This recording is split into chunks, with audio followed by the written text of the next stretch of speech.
So if you guys missed the announcement, I've come to the decision that I'm going to review the Proud Family TV show. It's not something I'm super excited about because honestly, I think I'm going to really hate that show. But a lot of you guys want me to cover it because the things that they're talking about in that TV show is pissing off a lot of people. And I think they're trying to dethrone Velma for the worst show ever. I'm almost positive that's what they're trying to do because otherwise, I don't really know who they're trying to adhere to, like who were they trying to bring in as a viewer? I really have no idea with what these people are doing. But apparently, there is a prolific voice actor by the name of Steve Blum who recently just endorsed the Proud Family louder and prouder and said that reparations call and says anti-woke rhetoric is dangerous and divisive. Yes, apparently trying not to be woke is being dangerous and divisive. This is going to be really stupid. So let's get into the article, guys. This one comes from us from good old Bounding Into Comics. And it says prolific voice actor Steve Blum endorses the Proud Family louder and prouder. Reparations call says anti-woke rhetoric is dangerous and divisive.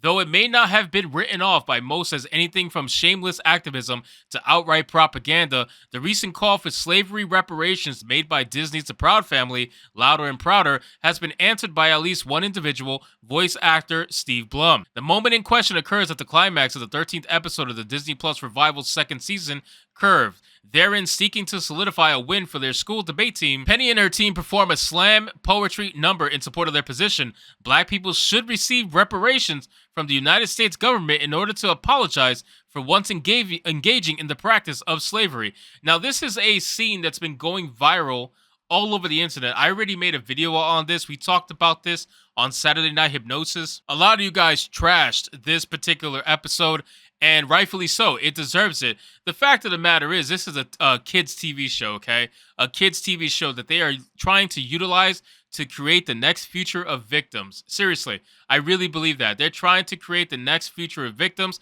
while also trying to create the next future of white guilt victims. This is what they want to do. They want to train little black kids and little white kids to feel a certain way so that they can grow up with chips on their shoulders. This is what I really truly believe they want to do. It's all indoctrination at the end of the day. It says this country was built on slavery, begins the group, which means slaves built this country, tilled this land from sea to sea to sea. First there was rice, tobacco, sugarcane, then Eli Whitney did his thing and cotton became king. They add, and we were its soldiers, 4 million strong, fighting for America's freedoms even though we remained America's slaves. Slaves built this country, the team proclaims. The descendants of slaves continue to build it, and we, the descendants of slaves in America, have earned reparations for their suffering and continue to earn reparations.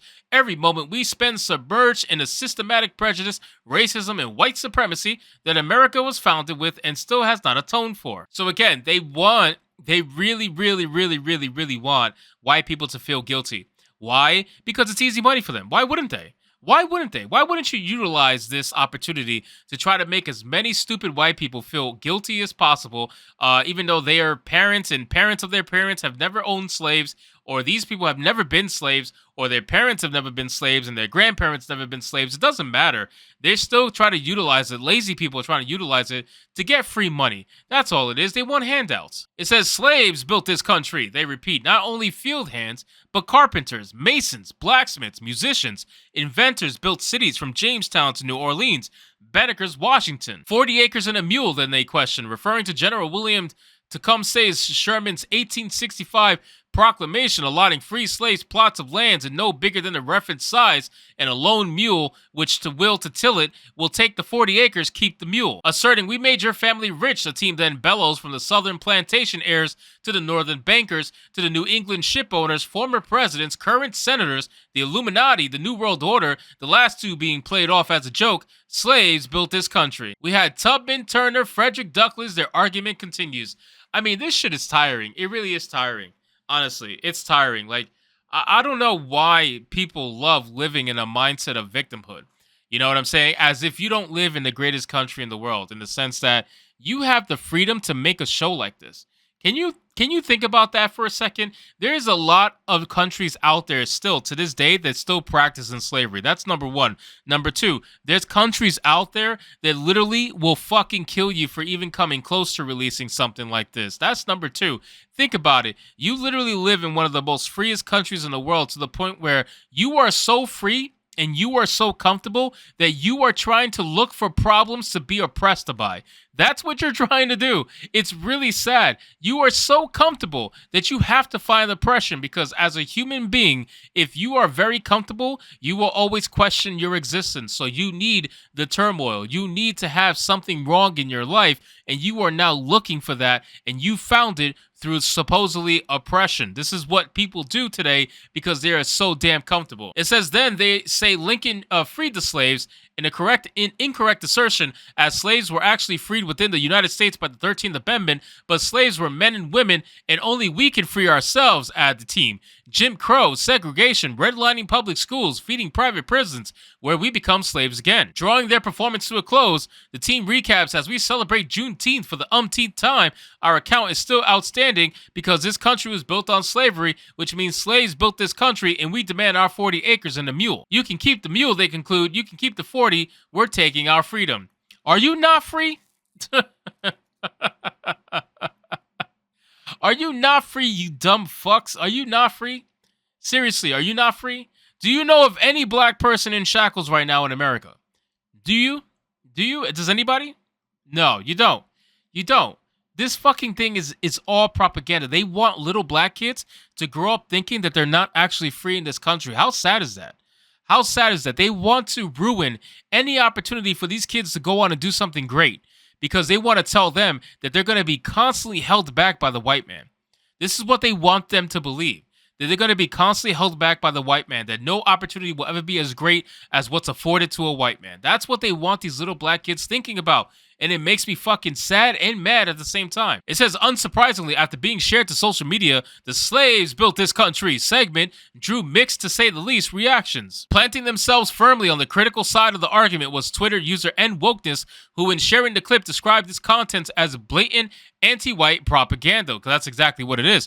Conversely, the aforementioned voice actor who found himself in support of Disney's efforts, best known for providing the voices to an innumerable amount of memorable characters, including Cowboy Bebop's Spike Spiegel, Final Fantasy VII's Vincent Valentine, and numerous incarnations of Marvel's Wolverine, perhaps most notably that of his animated X-Men Evolution counterpart, Blum replied to NWokeness' tweet with the declaration, "I'm white and a voice actor who will probably never work on this show for the most excellent of reasons. Your tweet is blatantly racist." Of course it is. Of course it is. Your anti-woke rhetoric is dangerous and divisive, he added, ultimately affirming, "I full-throatedly support Disney Plus, the Proud Family, and all of my colleagues for doing this." God, man, the virtue signalers are just really pathetic. I hate seeing the virtue signalers because you know they don't mean a single fucking word they're saying. They think that if they put it out on Twitter, that somehow speaks it into truth. And we all know Twitter's not real in real life. We know that's to be a fact. Because look at the success of Hogwarts Legacy. So we know Twitter's not real life. But these people want to put it out on Twitter because it makes them look good in the public eye. It allows them to virtue signal. It allows them to try to sway the council culture mob away from them. But at the end of the day, in my opinion, all it does is raise an eyebrow about that person's character and whether or not we should believe a single word they say from now on. So anyway, guys, thank you so much for watching this video. I hope you did enjoy it. And if you did, consider leaving me a subscribe. I would greatly appreciate it. Don't forget to like the video, comment, let me know what you thought, and I'll see you guys on the next one. Hypnotic out.